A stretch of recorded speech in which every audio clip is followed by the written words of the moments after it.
Kali ini kita akan belajar tentang sifat-sifat bunyi dan keterkaitannya dengan indera pendengaran. Yang pertama, kita harus mengetahui apa itu bunyi. Bunyi merupakan hasil dari getaran suatu benda yang merambat dalam bentuk gelombang. Oleh karena itu, bunyi sering disebut sebagai gelombang bunyi. Bunyi dihasilkan oleh benda-benda yang bergetar. Sifat-sifat bunyi. Sifat-sifat bunyi ada 3, yaitu bunyi termasuk gelombang longitudinal. Gelombang longitudinal merupakan gelombang yang arah rambatannya sejajar dengan arah getarannya. Kemudian yang kedua, perambatannya membutuhkan medium. Dan yang ketiga, dapat dipantulkan.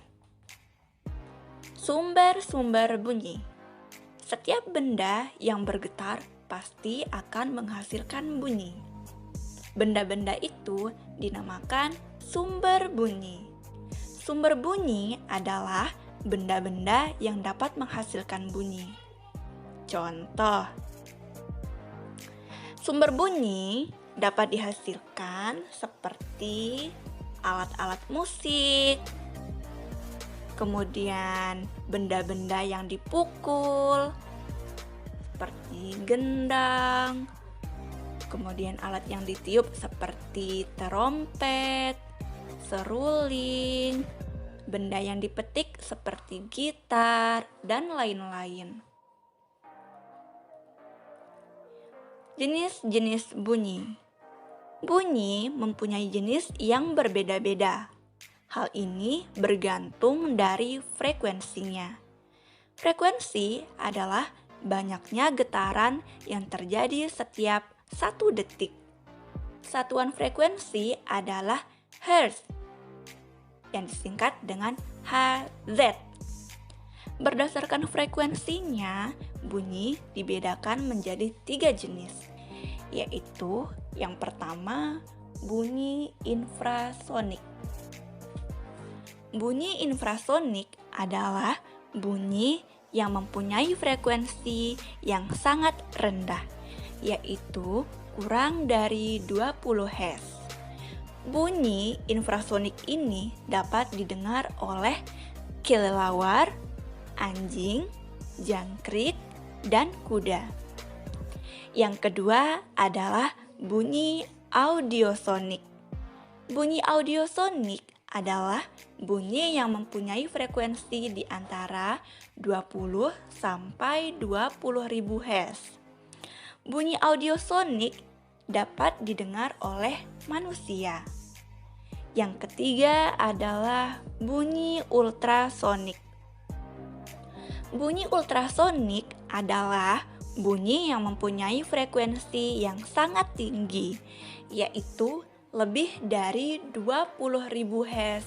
Dan bunyi ultrasonik ini dapat didengar oleh lumba-lumba. Kebayang gak sih betapa hebatnya lumba-lumba dapat mendengar bunyi di dalam air? Kemudian selanjutnya perambatan bunyi. Ketika ada trompet yang ditiup, kemudian gitar yang dipetik, kita akan mendengar kedua bunyi tersebut secara bersamaan. Bunyi trompet dan gitar tersebut merambat melalui medium udara. Udara merupakan medium yang sering dilalui oleh gelombang bunyi. Cepat rambat bunyi dipengaruhi oleh 2 hal, yaitu jenis dan suhu medium. Pada umumnya, bunyi dapat merambat melalui medium padat, cair, dan udara. Bunyi tidak merambat di ruang hampa udara karena bunyi memerlukan medium untuk merambat. Benda padat dan cair merupakan penghantar bunyi yang baik daripada udara. Hal ini disebabkan susunan partikel zat padat dan cair lebih rapat daripada susunan partikel udara. Selain jenis medium, faktor yang mempengaruhi cepat rambat bunyi adalah suhu medium. Semakin besar suhu medium, maka cepat rambat bunyi akan semakin besar. Hal ini dikarenakan pada saat suhu medium meningkat, molekul-molekul medium akan bergerak dengan lebih cepat. Gerakan tersebut akan menimbulkan tumbukan antar partikel medium yang frekuensinya semakin besar. Dengan meningkatnya frekuensi tumbukan ini, energi akan berpindah dalam waktu singkat, sehingga cepat rambat bunyi akan semakin cepat. Pemantulan bunyi. Bunyi merupakan suatu gelombang, sehingga bunyi mengalami pemantulan. Berikut merupakan jenis-jenis bunyi pantul. Yang pertama, bunyi yang memperkuat bunyi asli. Bunyi ini terjadi apabila sumber bunyi mempunyai jarak yang sangat dekat dengan dinding pemantulnya. Dengan demikian, bunyi pantulnya akan terdengar jelas dan bersamaan dengan bunyi aslinya. Contohnya adalah suara seseorang yang berada di dalam ruangan kecil akan terdengar jelas. Yang kedua, gaung. Gaung adalah bunyi pantul yang terdengar hampir bersamaan dengan bunyi asli, sehingga bunyi terpantul berulang-ulang. Gaung terjadi jika bunyi dipantulkan pada permukaan yang keras. Contohnya adalah pemantulan bunyi yang terjadi di dalam bioskop. Untuk menghindari terjadinya gaung, maka dinding di dalam bioskop atau gedung konser dilapisi oleh bahan-bahan yang lunak seperti karpet, busa karet, dan gabus. Kemudian yang ketiga, gema. Gema adalah bunyi pantul yang terdengar setelah bunyi asli. Gema terjadi karena jarak antara sumber bunyi dengan dinding pemantulnya. Contohnya adalah bunyi pantul yang dihasilkan oleh dinding antar bangunan dan dasar suatu ruangan. Kemudian, resonansi bunyi. Peristiwa resonansi banyak terjadi di dalam kehidupan sehari-hari. Resonansi adalah peristiwa ikut bergetarnya suatu benda karena ada benda lain yang bergetar. Frekuensi benda yang bergetar bernilai sama dengan frekuensi benda yang dipengaruhinya. Berikut adalah contoh peristiwa resonansi yang menguntungkan dan merugikan. Yang pertama, resonansi yang menguntungkan, yaitu resonansi yang terjadi pada alat musik seperti gitar, gamelan, dan lain-lain.